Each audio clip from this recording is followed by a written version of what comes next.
Today I just want to chill and go caving, gather various resources. I don't know, sometimes it's nice to just vibe in your Minecraft world. I'm gonna be reading some positive Reddit stories. These stories are either outright positive or have updates with happy endings. We've been reading a lot of negativity lately, so I think we deserve this. But okay, let's read the first story. A girl complimented me today, and I almost cried. I'm a 23-year-old male, and I was in a tough spot before the end of last year. It was not like something disastrous had happened. I had a job that was stable and extremely well paying compared to my peers around the same age. I was depressed, had severe social anxiety, and lost my will to do anything at all. Almost lost my job because of that. I decided to help myself at the end of January. First, I started by doing small changes to my routine, waking up early, finishing basic work early in the morning, not eating junk food, skincare routine, etc. And then I started hitting the gym. It's been 3 months now, and I also started seeing a therapist this month. There was this girl that I frequently saw when I went to the gym. I go there early in the morning, so there's not so many people when we're there, considering it's a relatively small gym. She is a very good-looking and fit person, and I could not take my eyes off of her. I felt like a creep after a few times and just stopped looking, to be honest. Today I was at the gym early again, and there she was. I started doing warm-ups and she approached me. She said she sees me here frequently and was surprised how diligently I come to the gym. She also said that I look great compared to how I looked 3 months ago. I was extremely surprised and almost teared up. I thanked her and we had a small chat about gym routines, diet, etc. She asked for my Instagram and I gave it to her. She said have a good workout and left. I sobbed after returning back home. I did not know getting a small compliment on my effort would make me feel like that. I don't have any ulterior motives. I'm pretty sure she was just being nice to me. I wanted to post it on here and get it off my chest, and maybe give some hope to those who were feeling like I was 3 months ago. I completely understand this guy's reaction. When I get a compliment, I ride that high for the next 3 months. That feeling of being approached and appreciated, especially by a woman, is amazing. But I don't know, I don't want to speak for all guys here, but it can be hard to tell if a compliment is flirtatious or just someone being nice. And if it is flirtatious, and you're a good guy like this poster seems to be, sometimes you're so focused on not trying to be a dick or come off creepy that you don't pick up on any of the signals that the girl is into you. But in this case, she approached him, she complimented him, she had a conversation, and then gave him her Instagram. I think it's pretty safe for him to politely ask her out. There's a good conversation happening in the comments here that's a little bit relevant, so I'll just read that really quick. This commenter writes, "Coming from a woman, I'm not giving my socials to a guy I'm showing pity to. She definitely likes you." The OP then writes back, "I've taken girls being nice as flirting mistakenly in the past, but I'll try this time." That commenter then writes again, "Even if she's not interested, she seems to be nice, so I don't think she'll be an asshole about it. There's no harm in just asking her. Send her a message and maybe ask her out on a date or to hang out as friends and let her decide." The poster then made an update 23 days later, and so I'll go ahead and read that and we can find out how this ends. "I think I did it. The next day we had lunch together and was set for dinner the following day. I was afraid I would mess it up due to my random social awkwardness, but thankfully nothing happened. I just imagined myself talking to a friend instead of a girl. We've been talking nonstop, going to the gym together and having dates. Yesterday we had a quick talk about exclusivity, and I told her that I'm dating one person at one time. She said it also applies to her, and we became exclusive, I think. Never have I thought that I would date such a pretty girl. I still think she's out of my league, but I will make sure that this feeling does not hinder the relationship. Thank you for the advice and comments on the original post." I think this story is a really good example of how quickly your life can turn around.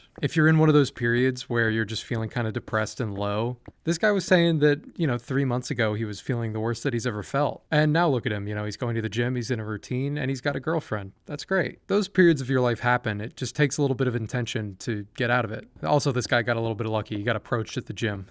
It doesn't happen every day. But all right, I'm happy for the thriving couple. Let's go ahead and read another story here. "Am I the asshole for refusing to delete my son's Roblox account even though my husband wants me to? I'm a 38-year-old female and I need some perspective because my husband, he's 40 and male, thinks I'm in the wrong here. My son is 10 years old and plays Roblox for about an hour each night before bed. His day is packed. School, homework, sports, and some leisure time. The Roblox session is really the only time that he gets to unwind, and he keeps it very controlled. He doesn't play it for hours, doesn't skip homework or sports, and knows he has limits. I work from home, so I'm around him throughout the day. I know exactly what he's doing. I monitor his schedule, and I make sure he balances school, sports, study, and playtime. When he plays Roblox, I sit next to him and watch my TV show so I can supervise him while he's enjoying some downtime. The conflict comes from my husband. He is extremely concerned about predatory activity on Roblox. Some countries having banned Roblox and ongoing lawsuits makes him think that our son should not be allowed to play at all. He argues that even with parental controls, the risks are too high. I refuse to delete the account because parental controls are enabled, I've restricted chat, friend requests, and purchases, making his account very safe. He's responsible with his time, it's only 1 hour, and it doesn't interfere with our school activities. It's supervised play, I sit next to him while he plays and monitor everything. And it's a way for him to relax. After a busy day, this is his only downtime. Every time I bring this up, my husband insists that any exposure to Roblox is too risky, even under parental supervision. I feel like I'm being reasonable, and deleting the account would punish him unnecessarily. So am I the asshole for refusing to delete his Roblox account? Before I read the update to this story, I just want to say that I think we're probably all going to agree that the dad is in the wrong here. Like, an hour a night on Roblox really doesn't seem that bad, especially if it's already supervised. And that's what the comments are already saying. The consensus with the comments is that, like, their kid is going to be online anyways. So this is a pretty responsible way to learn how to be online, which I completely agree with. The kid is going to be in online spaces for the rest of his life. He may as well start learning at a young age. And this is a pretty tame environment to be learning in. That said, I think the dad's concerns are coming from a good place, but I mean, there's already like parental controls on the account. They're already supervising. This seems like it shouldn't be that big a deal. I don't know anything about parenting though, so I think I'd probably be concerned too. But anyways, I'm gonna go ahead and read the update and we'll find out how this story ends. Okay, so this update came 2 days later after that initial post. So my husband actually read through a bunch of your comments. At first he was stubborn, but after seeing how many people said supervision plus limits are key, he agreed that we should at least try to have a middle ground instead of deleting everything. We decided to talk to our son about online dangers. Don't give out info, don't trust strangers, tell us if something weird happens. And our son nodded very seriously. Many comments suggested that my husband sit with my son and try to understand his world. And honestly, my husband did try that. My son would say, "See, Dad, you grow a garden, seeds like ember lily and prismatic ones earn you the most profit, then you blah blah blah blah blah blah, whole lot of nonsense." My husband just sat there with a blank face. None of those words make any sense to us, but he was so confident, explaining it like a professor giving a lecture. My husband didn't want to kill the moment. So my husband just said, "Ah, okay, I get it now." Spoiler, he did not get it at all. Now my husband actually sits with him during Roblox time. Our son is thrilled to narrate everything. Meanwhile, my husband just looks like he's watching an alien language stream in real time. I sit there with my show and just laugh quietly. So no, we still don't understand Roblox. We're just two clueless millennial parents trying to decode what our son says while he's living his best life. But at least we're now approaching it together instead of arguing. Thanks, Reddit, for pushing us in the right direction. I love that the story ended with them getting closer as a family. I don't really know anything about parenting, but I think it's always great when parents take an interest in their kids' interests. Like, I think that's always just the better parenting option than shutting down what your kid likes. I have to say, I do relate to these parents though. I know nothing about Roblox. And like, I had no idea how actually popular Roblox was. It's a massive game. People love Roblox. But a couple years ago, I went and visited my little cousins and they were showing me Roblox for the first time. And I've never felt so washed up and old in my entire life. That game makes no sense to me, but I'm happy that other people enjoy it. I've come to terms with my unk status. It is what it is. I'm just not going to get some things anymore. Let's go ahead and get some of these diamonds that I left behind before. I feel like I've kind of picked this area clean at this point, but I think there's still some stragglers that I missed around here. I've been playing Minecraft for a long time, and this is just the largest cave system that I've ever seen. We're far away, but this cave that we're in right now is still connected to my main cave base. Oh, I saw you. You're not getting away. But like, ideally, I would like to expand the base all the way out here eventually. I can't see. I mean, like, I'm definitely going to run out of stuff to build by then. I intend for this world to be going forever, so I mean, I guess I'm going to need the space at some point. Anyways, I'm going to keep exploring here. Let's get another story going. Here's a short one, but it's nice. The title is, "I'm getting married in less than 24 hours. I'm a 26-year-old male, and I'm getting married tomorrow. I can't sleep because I'm so excited. I keep looking over at my fiance, 29 female, sleeping next to me, and I'm in disbelief. This smart, beautiful, compassionate, funny, caring woman is going to be my wife in less than 24 hours. My fiance and I have spent 3.5 amazing years together, and we're taking the next step. I don't think I've ever been this excited in my life. I just hope I can get some sleep right now so I'm not tired tomorrow." 2 days after that initial post, they wrote an update, and they said, 2 nights ago, I wrote about my wedding on here and about how I couldn't sleep because I was so excited. Well, my wedding just happened yesterday, and my wife looked so elegant and beautiful in her dress. I can't believe that my wife is my wife now. I love her so much, and I'm so happy. I feel so lucky that she decided to marry me. We just got to the hotel for our honeymoon, and I get so unimaginably happy whenever I look at my wife. I don't want this feeling to ever go away. After reading hours and hours of dramatic Reddit stories about people hating each other and like people cheating and all this stuff, it is nice to just like take it down a notch and read some just pleasant stories about people caring about each other. It does feel nice. I'm definitely not going to stop reading the dramatic stories. I can't stay away. Those other types of stories are just way too good and way too entertaining. But that being said, it is nice to just take a break every once in a while and read some good ones. Let's read another one here though. All right, this post is titled, "Meeting my 16-year-old son for the very first time tomorrow." To make a long story short, 17 years ago, my girlfriend at the time came to me and informed me that she was pregnant. We were in the process of splitting up when we found out. She already had one child from another gentleman and was undecided about her next moves. But it was likely that she was moving back with her parents to get some things in her life sorted out. Her parents were approximately 14 hours away. We discussed options and what each of us would like with respects to the child. It was agreed upon that our number one intent was to provide the child with a safe and stable household in which to grow up. Adoption was the direction that we were leaning. Fast forward about 6 months into the pregnancy, she made the decision to get back together with her first child's father and attempt to repair that relationship. We discussed what would happen with the kid's upbringing and that the first father would be willing to accept full responsibility for the new kid and would accept him as if he were his own. Fast forward again to the child being about 1 year old. I received a phone call from the child's mother asking if I would like to meet. It would be just her and I to discuss things and catch up. I agreed, and while we were meeting and catching up, she gave me a couple photos from the kid's first year of life. The only other contact that I've made since then was approximately 5 years ago when I got an email with an updated address for the mother. No other details have been provided. Sunday, just this last week, I received a notification that the child's mother would like to connect with me via LinkedIn. It's of note that neither of us really keep any social media presence, as neither of us really see any point to it. I accepted the invitation on LinkedIn and got a message along with it. Here's what it says. "Hey, I apologize for seeking you out through your business, but this is the only way I could find to contact you. This must be a bit of a surprise to hear from me and a bit out of the blue, but I hope you're well. Our kid is 16 years old. He's been asking questions about his birth father and genetics. I think he would like to meet you. If you're interested, please contact me. If you have any concerns or would not like to meet, I would still appreciate just a short reply just so I know that you received the message. Again, I hope this finds you well." I was completely shaken at that point. I've ebbed and flowed on the desire to reach out for years, but have not done so as I've not wanted to overstep and deeply value a two-parent household, not a two-parent household plus another parent on the side. I reached out to the mother via phone and we had a short but pleasant conversation. They're living only about 45 minutes away from me, and they have been for the last 12 years.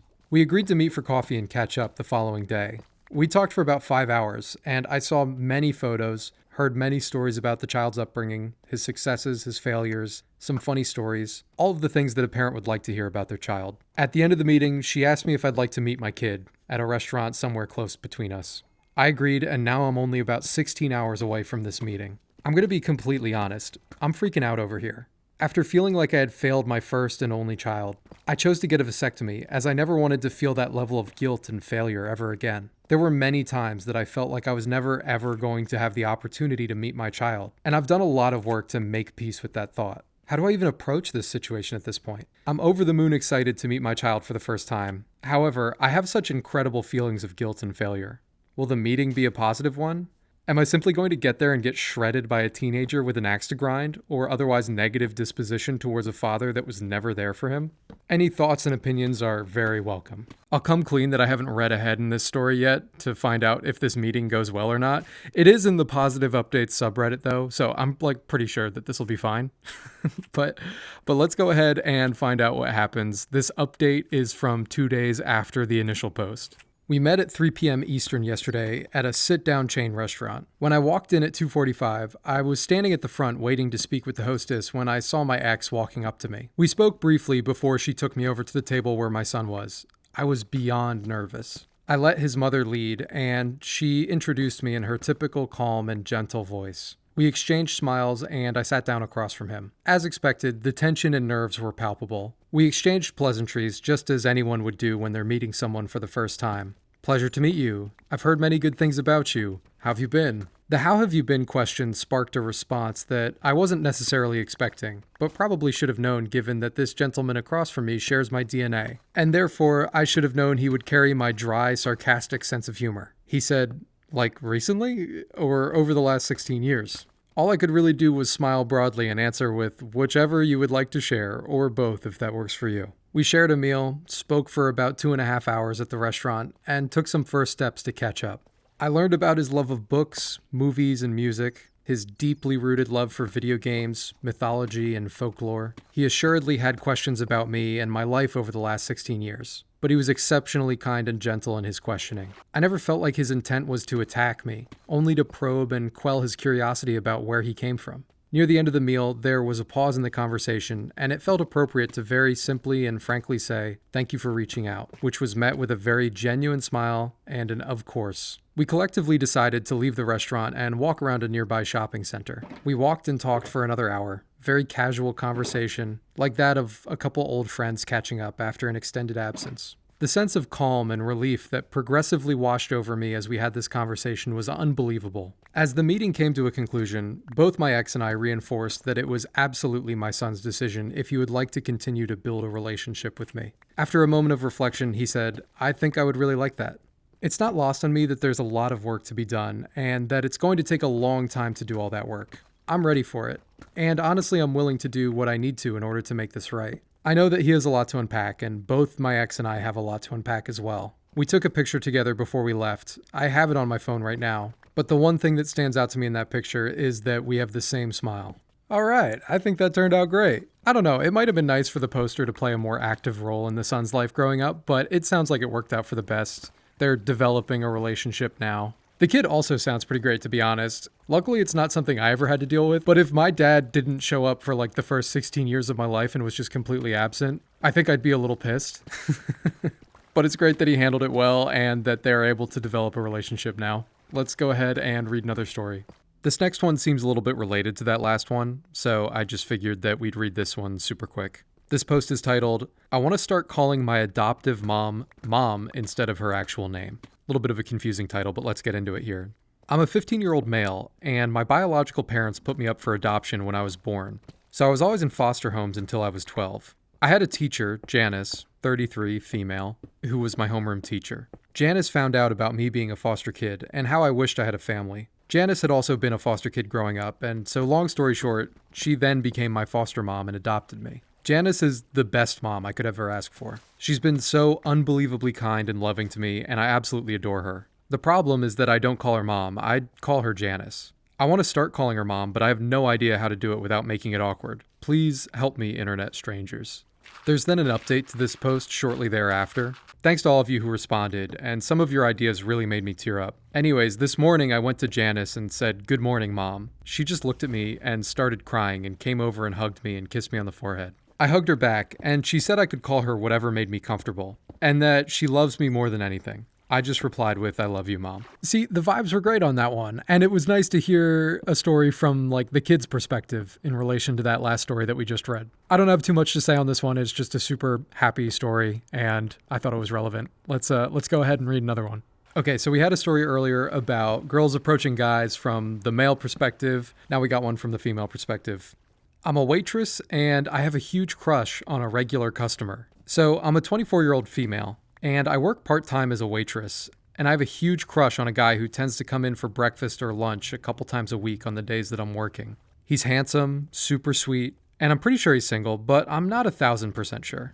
If I had to guess, I'd say he's between 25 and 27. I've gotten to know him a little bit since we talked sometimes when it's not too busy. He said he moved here a few months ago. I'd love to ask him out, but I have no idea how, and plus I get really nervous around him. Whenever he comes in, my manager always makes sure I get him since she knows I have a big crush on him. His bill is usually between $8 and $9, but he always pays with a 20 and tells me to keep the change.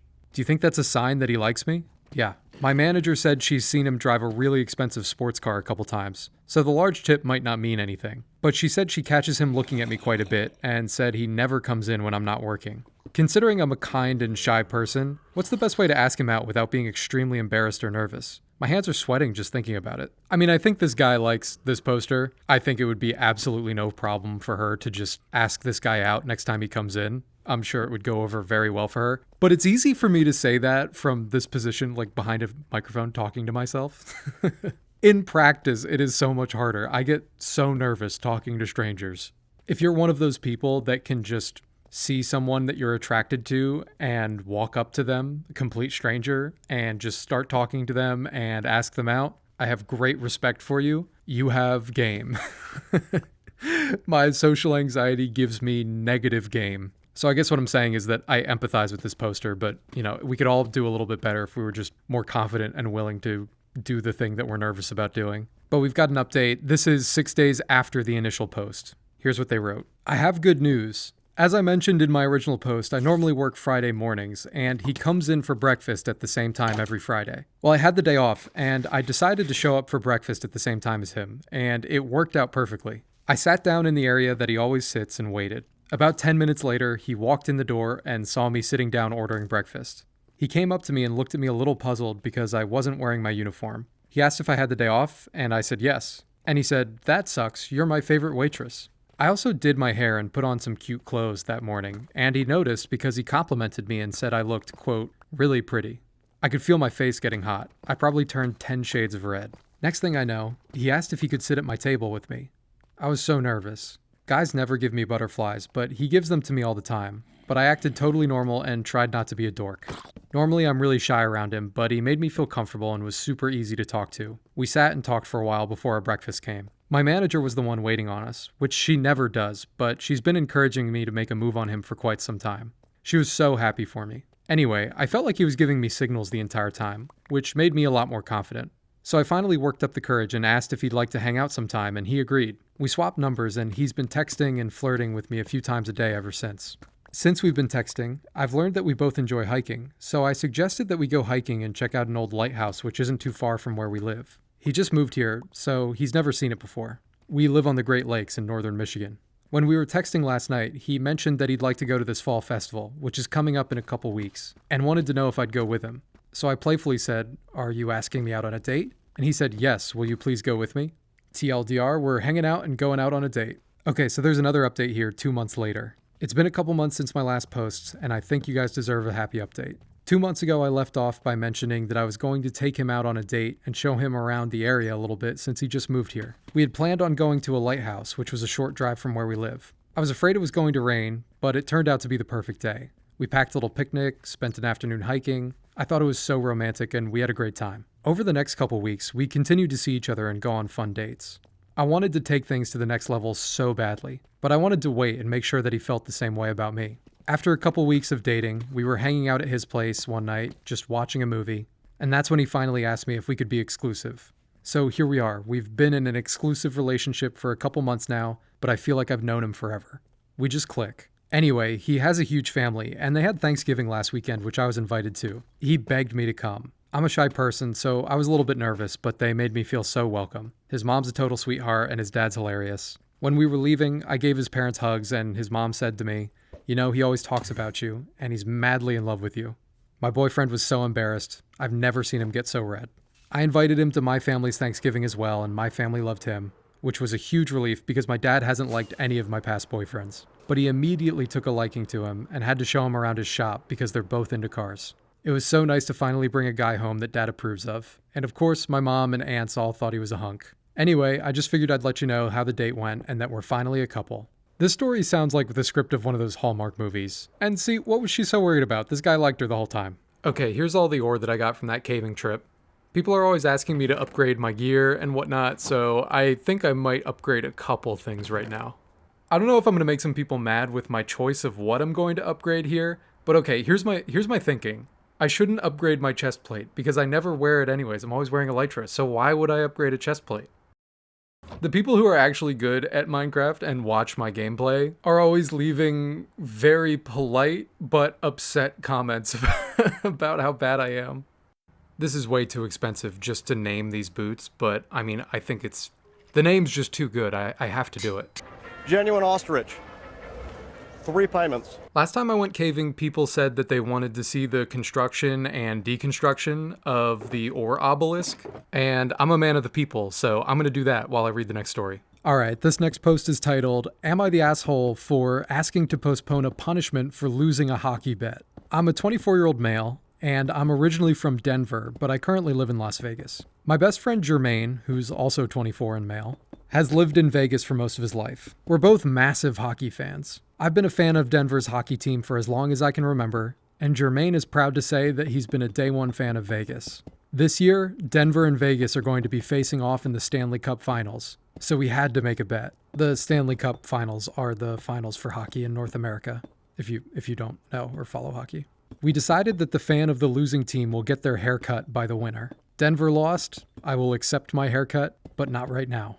All I asked was if we could postpone it a few weeks. We never set a date for when the haircut has to take place, but I'm due to serve as a groomsman for my sister's wedding 2 weeks from now. I at least owe it to her to have some nice-looking wedding pictures, and not another reminder that her brother's an idiot, and that our team lost to the most hated team in the Western Division. Jermaine, on the other hand, thinks that I should suck it up and take the haircut when he so demands it. As I said before, our friends are split on this issue, but a few more are siding with Jermaine on the grounds of a bet is a bet. I think I picked this story because I have been both of these people. I've been the poster, like having to do the ridiculous and humiliating punishment for losing a bet. And I've been Jermaine as well, where I have enforced some absolutely heinous punishments for bets that my friends have lost. And while this poster's friend is correct, a bet is a bet, the poster should have to do the punishment. I think we're all going to agree that he shouldn't have to do it before his sister's wedding. Like, it's okay. You can look nice for your sister's wedding pictures and then get your haircut in a ridiculous fashion afterwards. All of the comments on this post are saying that they just need to have a conversation and talk about it. And, like, obviously that is the solution here. This is not that big a deal. This is a very low stakes problem, but it does feel like the kind of problem that, like, happens frequently in male relationships. But I do like the poster's attitude about this. Like, he's ready to accept the haircut. He's just trying to put it off for a little bit. That's no problem. Let's go ahead and read this update here, which is shortly thereafter. I took your guys' advice to see if I could try and talk some sense into Jermaine. I waited a few days for him to come down off of his high from winning. And then I brought up asking to postpone the humiliation, and this time Jermaine was a little more open to it. Especially when I brought up that my sister's wedding was coming up. My older sister is normally chill AF, but even she had a few bridezilla moments leading up until yesterday. To be honest, I don't blame her. Planning a wedding is stressful. I had to point out to Jermaine that this was a big deal for my sister, and also reminded him of the crap that he went through when his sister was getting married. If he was me, he would have been the one begging to hold off the punishment. In the end, Jermaine agreed to wait until after the wedding. We made up and agreed to have some kind of boundary when it comes to future bets, especially when the humiliation may affect others like our families and friends. Which leads me to today. Jermaine showed up at my apartment at 10 a.m. this morning with a pair of scissors and some clippers. Now I look like what would happen if Harry Potter lost a fight with a lawnmower. Work is going to be rough for the next 2 weeks. Alright, see, it's all copacetic. Just talk it out with the fellas, it's no big deal. I'm glad they worked it out. These punishments always tend to be a great thing to talk about later and to reminisce on. Last year, I actually came in last in my fantasy football league, which, because I suck at fantasy football, okay, I don't get it. But I actually had to postpone the punishment as well. So it's just nice when your friends are understanding about, timelines and aren't enforcing some ridiculous punishment on you. Anyways, I'll quit yapping about my life. Let's read another story. All right, there's the final haul. I think that's pretty good for a day of caving. I've been thinking about what I want to do next, and I think I kind of hate this wall that I built a while ago. Like, it doesn't fit in at all with this hobbit hole area that we have going on. So I think I'm just going to try and make it look more natural, like kind of rocky. Okay, this one's a couple years old. It's from when the COVID lockdowns were still a thing, but I think it's still kind of relevant, so here we go. My fiance and I decided to break up, but she couldn't move out due to the lockdown. After about 4 months of isolating with her, I've realized that I don't want to break up with her anymore. The poster says that his fiance is 26 and female, and he is a 27-year-old male. My fiance and I have been dating since college, and as soon as we graduated, I proposed to her. However, we decided to get married once we were both financially stable and okay with our jobs. Now we've been living together for the last 2 years, and we both meet those job requirements. However, our love for each other has disappeared, or at least the spark that we used to have is gone. We became very busy, her with her graduate education plus job, and me with my work. I admit, I've been spending way too much time in the office, and once I get home, I use my free time to get ahead on deadlines and stuff. She's also constantly stressed and is juggling her education and her teaching job. We never have time for each other anymore, but we were always so busy that we never noticed. Then March came, and she approached me with the subject and we had a long talk. It was an emotional one. We've known each other for so long after all, and we're reaching the end after so many years. She was already in the process of booking flights to stay with her parents for a while when the lockdown was announced. She decided not to go home anymore in fear of possibly carrying the virus and infecting her family. I agreed with that decision, and since then we've been isolating together. Just interjecting here for context in case it's not clear. They're broken up, but they're still living together in isolation during COVID. We're both working from home now, and she also finished her studies in April. Because of that, we've been having a lot of free time. At first it felt a bit awkward. I didn't even know how to talk to her anymore. I got used to short, empty small talk with her, but she's always known how to get me out of my shell, so it didn't take too long before we were having full conversations once again. I just found out that she's had a newfound love for playing The Sims 4. She showed me the family that she's been playing with currently, and I noticed that it was herself and me, plus a cat and a dog whose names were our birth months. She had been really shy initially, but she didn't know that I was feeling flustered then. I think this is when I started to question our decision to break up. After that, it was just small things. I also caught her up on how my life had been, like my shitty supervisor, how I hadn't been taking care of my health lately, etc. And since then, she's been pushing me to work out with her, and she's been trying to get me to eat healthier food options as well. I also came to find out new things about her in these months, which is surprising considering how long we've been together. These past few months have been really good. I felt like I was brought back to the times when we first met and I was just a high schooler with a crush. The thing is, I'm not sure if I can really trust my feelings right now. The only person that I've had contact with was her. I also think we're lucky because we're both really free right now. But I keep thinking, what happens after the lockdown ends? Will we go back to being those busy people that have too little time to talk to each other? I also don't know how to approach her with this. She's always been the talker in our relationship. But at the same time, I'm afraid to talk to her about it and potentially ruin things for us right now. What if she doesn't feel the same way? What if she's just treating me kindly because that's what she is, just a genuinely kind person? The only hope that I'm holding on to right now is the fact that she hasn't planned on going back to her family yet because of domestic travels not being allowed in our country. How do I go about this? The updates to this story are kind of long, so I'll go ahead and read those in a second, but I just wanted to jump in and say really quick here. I mean, these are clearly two very driven people, and I think sometimes if you're two ambitious people in a relationship, you can kind of forget that you have to choose to make time for your partner. Like every day that you are together with someone, you are choosing to be with that person. And I think over long periods of time, it can be easy to forget that, and you can start to choose other things over your partner. I don't know, I think maybe these two just needed a little bit of a relationship reset and time away from work to realize that they still wanted to spend time together. But let's go ahead and read these updates and see how it ends. All right, this update is from 6 days after that initial post. So the day after posting that, nothing really happened. I spent the day reflecting on what kind of future I see and want with her. I also thought a lot about the past, how we messed up, we both got too lost in our jobs, etc. In my original post, I asked if what I was feeling could be infatuation that would go away quickly as it came. But I realized that my feelings for her never really disappeared to begin with. It's like my heart just went into a deep sleep and I forgot how many feelings I carry for her. I think I'm not really great at communicating my feelings. I tend to keep things to myself. And my fiancé is one of those people who can be patient with that. Some people suggested that I write a letter or a note or marry her in Sims. I ended up with drafts of some sappy letters that I ended up scrapping and a sad attempt to recreate us in The Sims. But still, I wanted to make an effort to show her what I couldn't say through words. I'd heard about her wanting some DLCs in The Sims in the past, so I had the idea to buy a few for her. I surprised her by stealing her laptop for a few hours and buying her those DLCs, and once I gave it back to her, she was so elated and happy. It was really nice seeing her get so happy over it. We played together that whole day. The next day, I found her in the kitchen trying to bake something. It was a blueberry cheesecake recipe, and I basically became her cooking assistant for that day. The day after that, which was yesterday, something important happened. We were snuggled up on the couch playing Sims, and when she closed her laptop, she hugged me tightly without saying anything. I think that's when I realized that she feels the same way as I do, so I had to speak up. I'm still impressed with myself at managing to talk yesterday without choking up, but I basically opened up the conversation by saying, "Are you planning to go to your parents soon?" She said no, she didn't feel like it yet. I asked her why, and she told me she wanted to stay. I told her that I wanted her to stay as well. We went to sleep that night and huddled together, and even though we didn't explicitly say it, I think we're now aware of each other's feelings, and it feels like a really huge improvement for me. Earlier we ate breakfast together. We weren't as chatty as we've been for the last few months, but the silence was comforting. We haven't had the conversation yet, but I'm going to bring it up to her tonight. I'm really glad this whole ordeal went much better than I expected it would, and I'm relieved that I didn't let my doubts get the best of me. Though I still have to get better with how I communicate things, I'm going to learn for her. Then there's one final update here. It's just the same day as that last update. Right now, my fiance is sleeping next to me.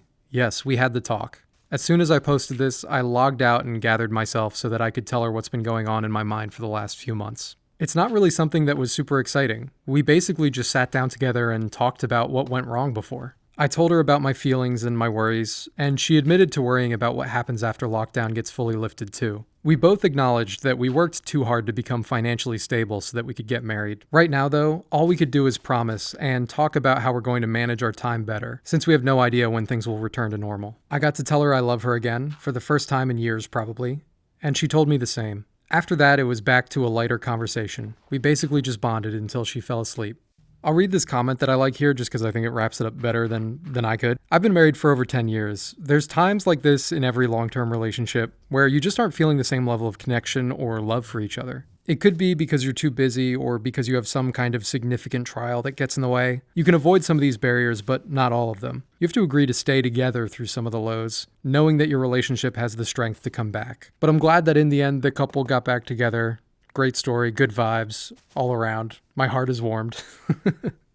Let's read another story. Today I fucked up by eating an incredibly spicy pepper in front of a girl. All right, here's what this poster wrote. So today I was out on a date with a girl I've liked for a long time. I finally took her out and we were having a great time until I took her to dinner. We went to a nice Mexican place and I ordered chicken fajitas. And this is where it all went wrong. I noticed that on the side there was a pepper, and while trying to impress her, I ate almost the entirety of the pepper. The spiciest thing I can handle is a jalapeno, so I don't know why I thought this was a good idea. But anyway, I took a huge bite and tried to chew and swallow. I was only able to eat a little bit of it before I spit it out and tears and some snot rolled down my face, and I had to ask the waiter if they had milk I could drink. I also had to ask for my date's water, and I ordered a sorbet to cool down my mouth. This is either something that we're going to laugh about in 5 years, or she may never want to go out with me again after watching me cry from eating a pepper.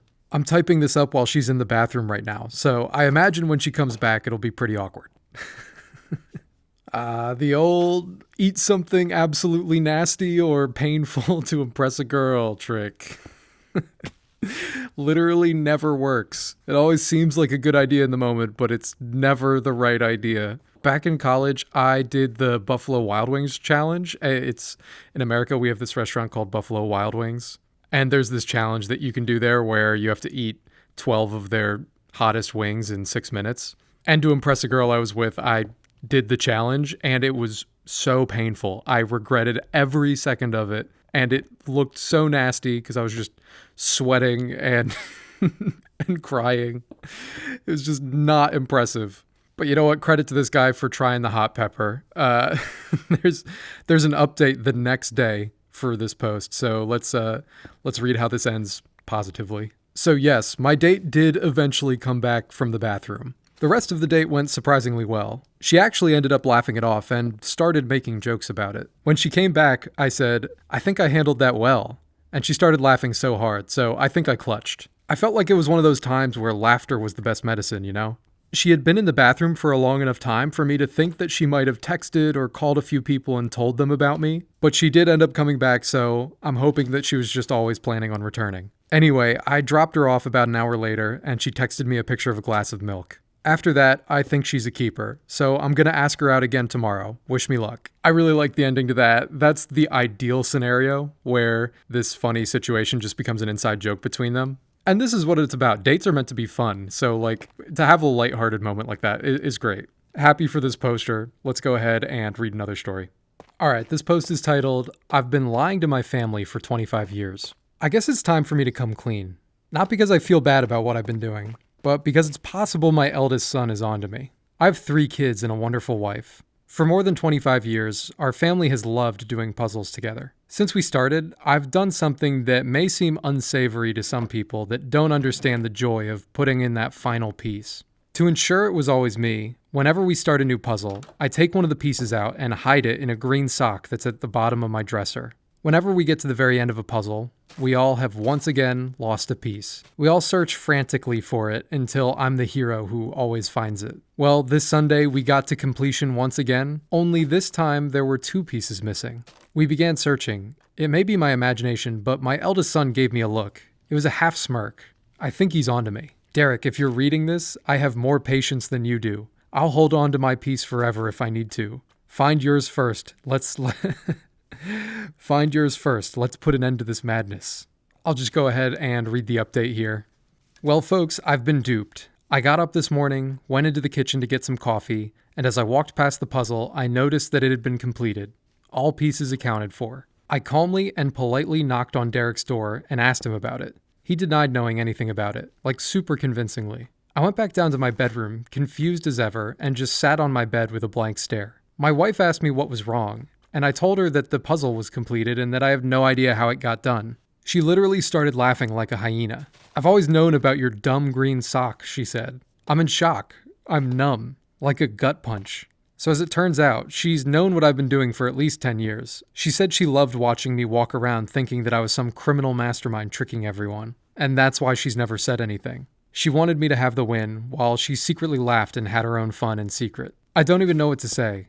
I'm just processing everything. I can't believe that she's had this over me for so long and I've literally had no idea. She noticed a decade ago that I had just one green sock, since I lost the pair forever ago, and immediately knew something was up with it since I refused to throw it away. I guess that just makes sense. I'm an idiot. I've come to the realization that my wife is actually the master here. It's her house, and I should just be thankful that she lets me live in it. Great story. No notes. I do think that, if for 25 years, the dad is always the one who finds the last puzzle piece, I think the family would definitely be onto you, but great bit while it lasted. Alright, I think I like that a little bit more. We gotta build some more stuff around here. I haven't had many other ideas for what else to put out here, but maybe I can think about that for the next video. But it's good to always remember that you can go back and fix a build if you think it looks like garbage. Since we're only doing good vibes today, I think I'm not gonna stress out about what I'm doing for the rest of the video. So I'm just gonna do some exploring and gather some miscellaneous resources while I read the rest of these stories. Also, I always fly by this ravine. Look at how cool this is. Hang on. I've never seen a ravine like this with these huge spires coming out of it. I kind of wish I had started building my base here, frankly. Okay, my bad. I got distracted. I'm currently misleading my girlfriend. She's an actress and will be in a show in a few months, and she'd really like for me to see it. I, however, am moving away for college soon, and it'll be a long flight from home. Right now, whenever we talk about it, I say the same things like, I wish I could, or maybe someone else could take videos. And flights are just too expensive. What she doesn't know is, I absolutely will be there. I'm booking a flight so I can see it and surprise her on opening night. It feels like I'm keeping a huge secret from her for now, but I can't wait to see the look on her face as she runs into my arms when she wasn't expecting me to be at the show. I love her so much. A couple months later after the show happened, this poster made an update to their initial post on Reddit, so I'll just go ahead and read that now. A lot has happened since I made the original post, and there was a point where she needed to know she had my support. So I told her that I had been planning to surprise her, but really could make it to the show. We've really been looking forward to seeing each other since then.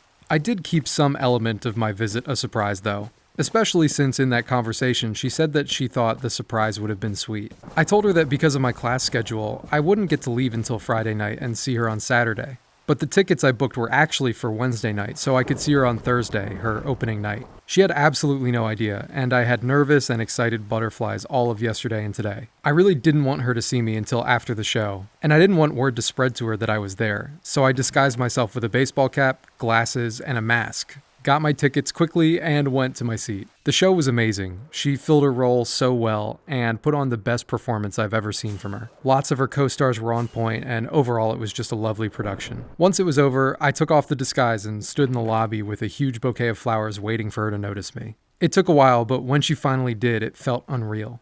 I gave her flowers and the tightest hug I could, along with all of my congratulations. It might have been the cutest thing I've ever seen in my entire life. She did break the news to me later that someone had recognized me at intermission though, and word had gotten backstage that I was there. I know that made her nervous, and I didn't get to see the look on her face I was waiting months for, but her performance didn't miss a beat, and she reenacted that look for me later. We spent a lot of time together after the show, Time that she wasn't expecting to get until later this weekend, but was beyond happy to have tonight. We waited until everyone else left, then danced to some of our favorite songs in the freezing cold parking lot. I love her with my entire heart and soul, and I'm so happy I did it. I'm happy it was well received, and it was by far the most romantic night of my life. I love that story. And I also think it's like a really good example of what you should be doing in relationships.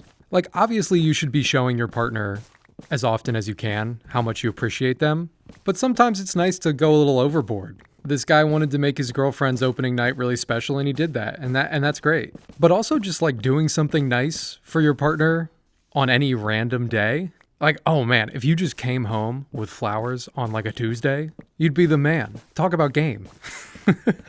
I gotta write this stuff down. I need to do this in the future. Okay, so this next one still has really good vibes. Like, this is still a story with a happy ending. The vibes are just a little bit less good. Like, it's a little more dramatic. I guess I can't resist putting like a little bit of a dramatic story in one of these videos. Like, I need a little bit of drama. Okay, this one is titled, "My Fiance Settled For Me, and I Don't Know If I Should Go Through with the Wedding." The poster says that he's a 29-year-old male and his fiance is a 27-year-old female. My fiance is way out of my league. She's a legit 10 from looks to personality, just way beyond what I ever thought I was capable of convincing to date me, let alone marry me. The reason why, though, has always been a question in the back of my mind, and unfortunately last week I got the answer. I overheard a conversation she had with her sister about me. I had just come home, and I guess she didn't hear me come in. The conversation was long, but basically she confirmed that she's marrying me because I'm your typical nice guy that you settle down with. She said I adore her and that it's best to be with someone that puts you on a pedestal. She also basically confirmed that she had much more wild sex with other guys that she's dated, but that she'd had her fun and that I was just fine in that area.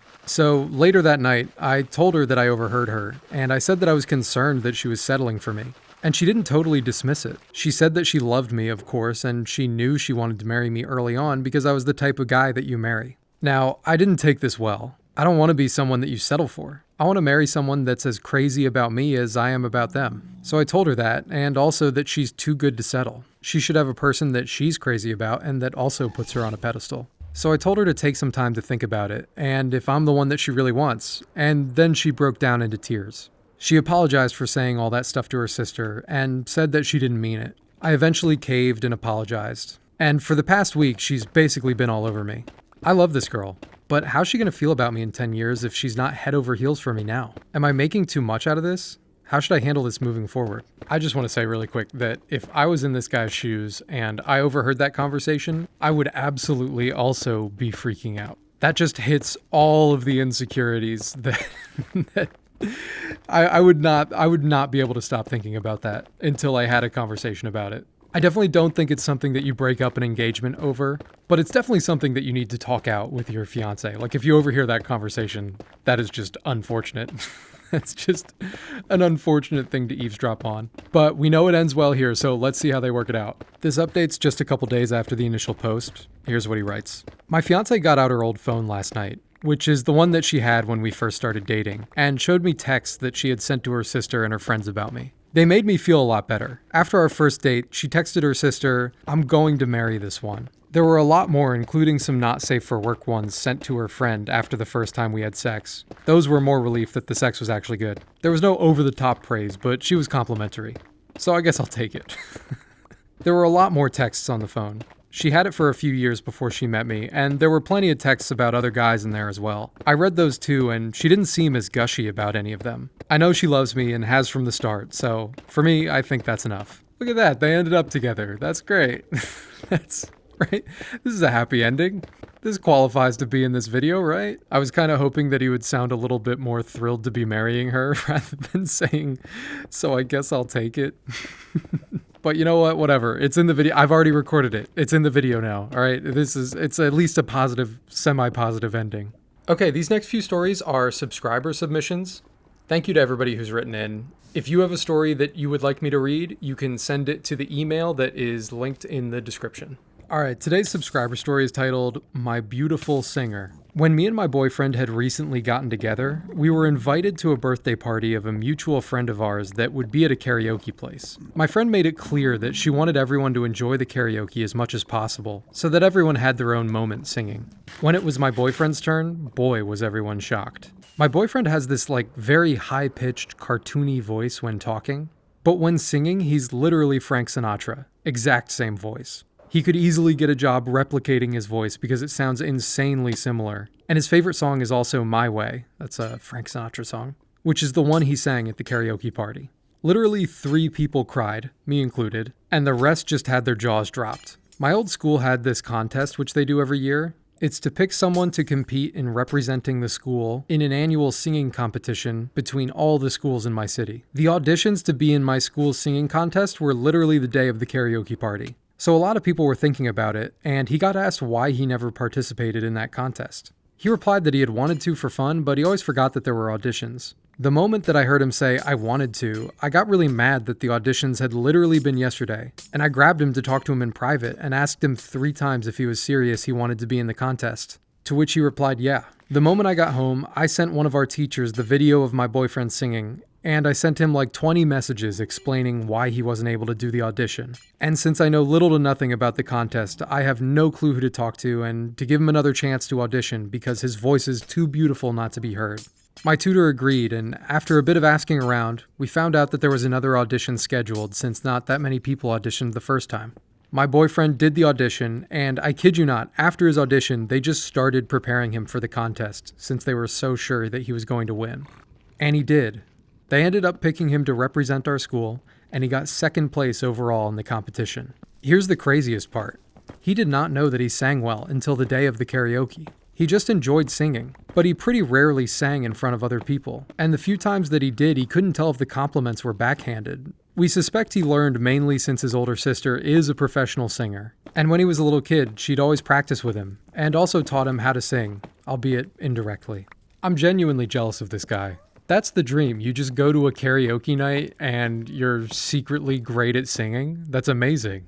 I want a good singing voice so bad, but that is just not the case. I have to face reality. But I love this story. We just all secretly have a friend that when we go to a karaoke night, they're just amazing at singing. I also really like that you went to bat for your boyfriend and advocated for him to get in the audition. That's a really supportive thing to do, and you deserve the credit for that. And your boyfriend definitely deserves the credit for crushing the audition and getting the part. That's actually the only subscriber story that we have today. I'm sorry to cut it short, but there will be another subscriber stories video coming soon, so I can spend more time and focus on them there. And that's also all the Reddit stories in Minecraft that I have for you today. Thank you so much to everyone who has written in, has commented, subscribed, liked the video. I feel like I just have the best group of people watching these videos, and I feel incredibly lucky. I've been reading up on reverse psychology lately, so you should actually go ahead and unsubscribe. Actually, no, I don't like this bit. I wrote this bit down, and I don't like it. Okay, you should regular psychology subscribe.